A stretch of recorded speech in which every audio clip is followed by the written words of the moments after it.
Disabilities Issues and Updates on BCTV is supported by the Berks County Center for Independent Living, Abilities in Motion.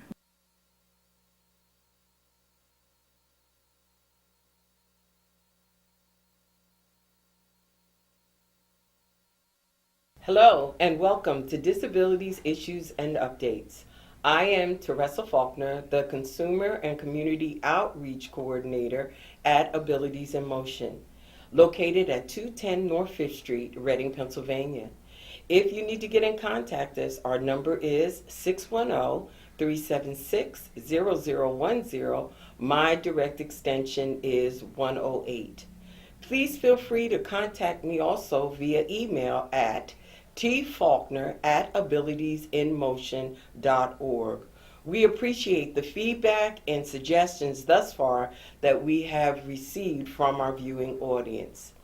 Today's guest is Laura Matthews-Sweda. She is our Disability Integration Specialist at Abilities in Motion. And our theme is Emergency Readiness Plan / Before Disaster Strikes. Hello, Laura, and welcome to our show. It's a pleasure to have you with us. Please tell our viewers a little bit about yourself. Sure. As you said, I'm the Disability Integration Specialist at Abilities in Motion. I work with consumers and the community to help advocate, educate, and create a more inclusive environment. And I also do the SIL 5 core services. I'm also a volunteer with the Disability Integration Team at the local chapter of the American Red Cross. Wonderful to have you with us. Thank you. We want to let our viewers know, if you look in between Laura, there's this beautiful red bag, but it is not for us to go to the maternity ward at the hospital. No. This is our emergency to-go bag, and we're going to talk a little bit about that later. Before disaster strikes, what are some of the resources already in place for persons with disabilities? Because they need to prepare. What things are in place, Laura? Well, here in Berks County, we have a few things that are already in place. We have things such as Berks Alerts, which is a notification system that you can sign up for that will allow you to know about some disaster emergencies that might be happening in your area. There's other programs such as Smart 911. We have Text to 911, and we also have the Berks County Special Needs Survey. Wow, and we also have something that is through PennDOT called the Yellow Dot. Okay. And what that is it's just a booklet. You put all your pertinent information in the booklet along with the picture. Put that information in your glove compartment in your car, and then we have a little yellow sticker you put on your back windshield. That actually lets emergency responders know that that booklet is in your glove compartment, and it will assist in your emergency treatment. Why is it important for persons with disabilities to have a plan? It's actually really important because it will help ensure your personal sense of security, your peace of mind, and help you maintain your independence. It also helps for you and others to know important information that's needed to help you navigate the stressful situation and maintain your independence during the event. Wow. I often think about an emergency can happen at any time. I often think about one situation where I passed out in town and I didn't have my information in my purse. Thank God that my daughter was with me, so when they called emergency responders, she was actually able to tell them some of my medical history. She couldn't tell the medicines, but I want to let our viewers know I do carry my emergency information with me. How should disaster emergency information be documented? How should it be documented, Laura? Well, there's actually several, we have them, but there's also websites that have workbooks that you can fill out that include pertinent information for you. Once you fill those out, though, it is important to make sure that you let your support networks know where they're located in case there is an emergency, and those might need to be grabbed.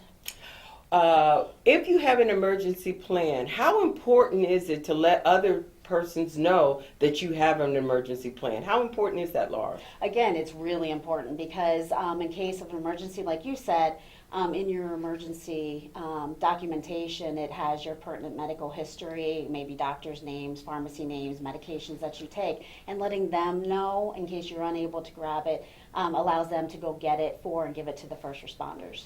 Let's dig a little deeper, Laura. Let's highlight for our viewers things a person should include in their emergency plan. You want to go ahead with that? Sure, some of the things like I already mentioned, but personal contact information, name, address, medications, medical history, pharmacy, and doctor information. It's all important to have those in there, as well as any assistive technology that you may be using, along with their serial numbers, different things like that, so you have them in your book and you know what you use. Right. Wonderful. Wonderful. You did mention in the beginning of our conversation, we have something called our medical to go. And this is something persons, whether they carry it in their purse or in their wallet, men carry it in their wallet, it has a lot of important information. Nothing personal that you have to be concerned about identity theft, but it will aid in your treatment. You talked about assistive technology.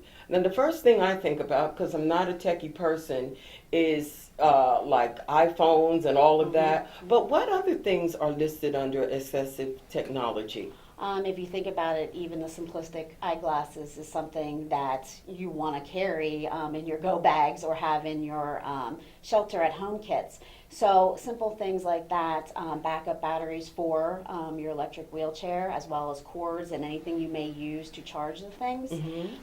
You're going to look at other things such as hearing aids. Oh, okay. There's a whole wide variety, anything that assists you in your daily living. Wow. So for persons that maybe have hearing loss or they might have cognitive impairment, mobility, vision loss, those type of things, there's a little extra they have to kind of prepare for also under that, preparing for emergency readiness.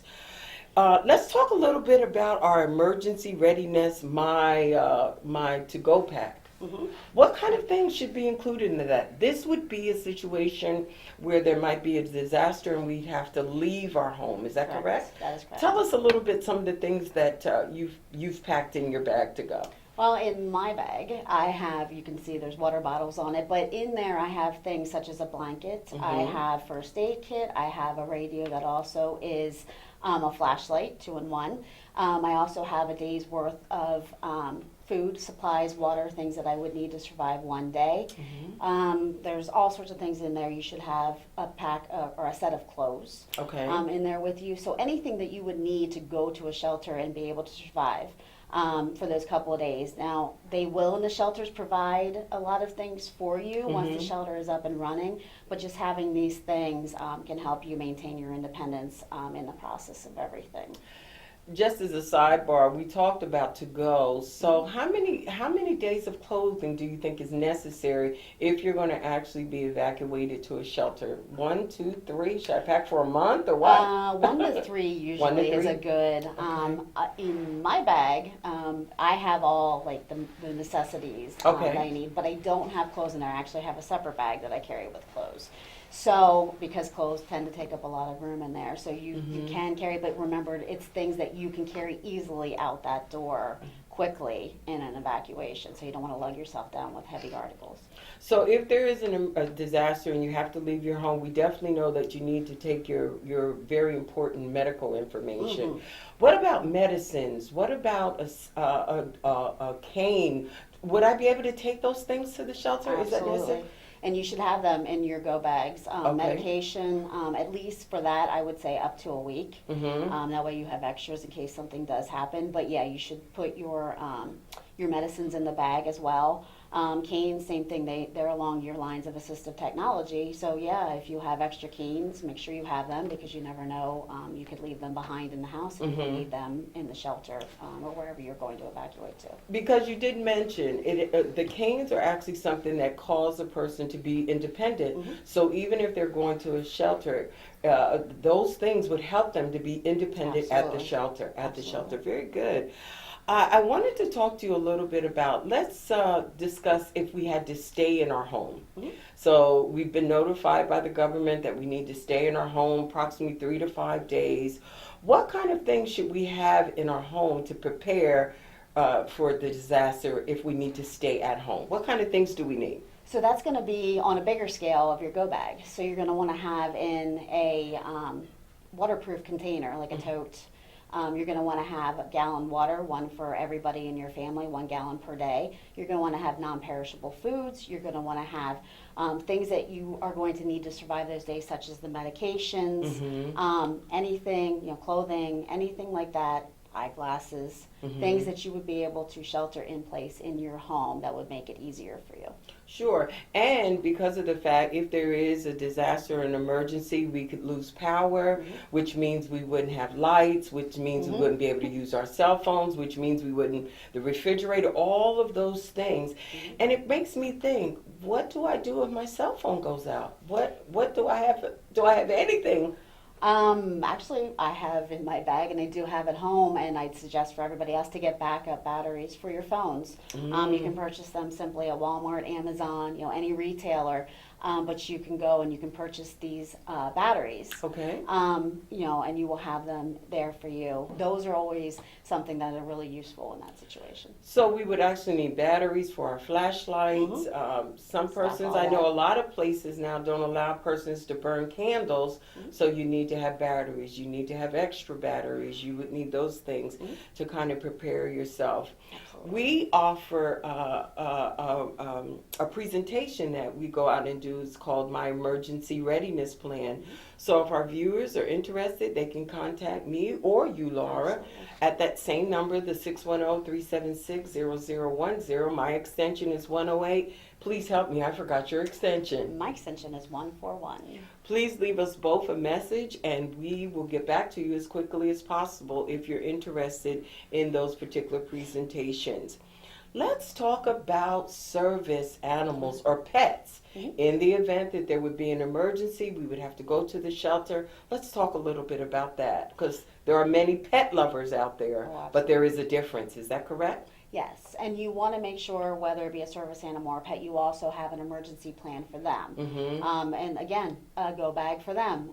You want to stock that with anything that that dog would need or that animal would need, whether it be food, medications that they might be on. Things like that would go in there. So we have to prepare not only for ourselves, not only for our families, but if you have pets or if you have a service animal, you also need to prepare for them. And that means extra work. I want to ask you a question, Laura. How important is it for us to include our children in emergency preparedness?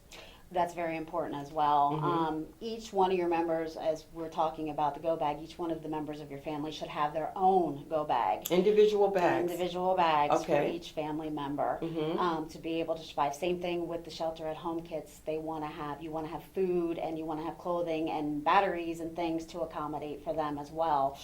In your planning. So it's always important to include everybody in your households in the planning. Everybody in the plan. Our world is changing every day. I'm seeing things that I never saw as a child. And there are times in emergency situations where families need to talk to each other because there could be a situation your child could be separated from you. So you need to make your children aware of what would happen if we were going to be separated. How would you discuss this with your children, Laura? We have a plan in place. Both my children have phones. At home, it's an easy. We have 2 predetermined places where we will meet up if we need to just leave our house due to some type of an emergency like a fire. When it comes to them being away, if they are at school, they know that once they're taken to wherever it is that they are going, whatever the shelter may be, they are to contact me and we can then go find them and go be reunited with them. I know our viewers are thinking, or I'm thinking myself, that's very scary, especially if my children are all grown, but I think about my grandsons. And we have to prepare them that what if it happens, that they remain calm, that they know that they're going to talk to us eventually, but it is a scary process. Absolutely. It is a scary. How would you handle it as a mother if you were separated from your children like maybe 3-4 hours and had no conversation with them? How would you be? I'm pretty sure I'd be stressed. Yes. Because those are my babies. So Yes. yeah, they're not there with me, and not knowing is absolutely another part of the stress Mhm. of something being evacuated in an emergency. So Sure. Um, I'm trying to think of the different things. If we've kind of hit on pretty much everything, but if our viewers are interested and they want a more intimate conversation with us, they can contact us directly. We do have the medicals to go cards or little pamphlets. They are available if you give us a call at Abilities in Motion. If you're interested in the presentation, we would actually be able to help them with those situations. You have a special program that's going to be coming up for peer specialists. You want to tell our viewers about that? yeah, on August 7th from 9 to 3, I will be holding a certified peer specialist training where I will be educating peer specialists on how to work with their clients or consumers on making their own emergency plans and how to deal with it, with their mental situations and disabilities. So it's basically how to navigate it, how to deal with the stress during the incident. And it's not only for persons who are dealing with, but we as a community need to be alert as we see different things going on, that we're kind of a little educated on what to do on somebody else's behalf, or especially a person with a disability. Laura, this has been a wonderful show. I appreciate you coming. Is there anything lastly you want to say to our viewers today as far as emergency readiness?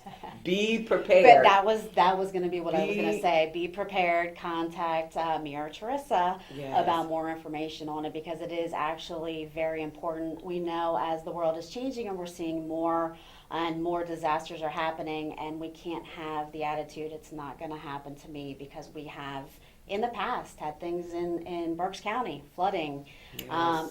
fires, even a fire that maybe takes your house along with it. It might not be the fire in your house, but your house is damaged. That is an emergency. Power outages that can be affected also as an emergency, and being prepared with a shelter at home kit or a go bag are very important. So being prepared Wonderful. is what I want to suggest. We do want to let our viewers know you can purchase the bags from the American Red Cross. You can actually purchase them with everything in it. But I think it would be a good experience if you got a bag that this looks like a book bag to me, and with your family created an emergency readiness to go bag. Before we close today, we want to invite, Laura and I want to invite our viewers. Abilities in Motion has a save the date. It is going to be Wednesday, October the 9th, 2019. We're having our 30th anniversary grand gala. We'd like to see you there. And we also want to invite you to our art show, which is July the 18th, 2019. Mark and save the date. We're looking for persons who like to, with disabilities, to showcase, and they'll be able to sell their merchandise at that art show. So please mark your calendar, July 18th and October the 9th. In closing, Laura and I want to say thank you. I want to say thank you to you for being a part of our show, but we'd like to say to our viewers, if you have any questions, concerns about emergency readiness, or when disaster strikes, please feel free to contact Laura or myself. Thank you again for coming, Laura, Sure. Thank you for having me. and enjoy the rest of your day. Thanks.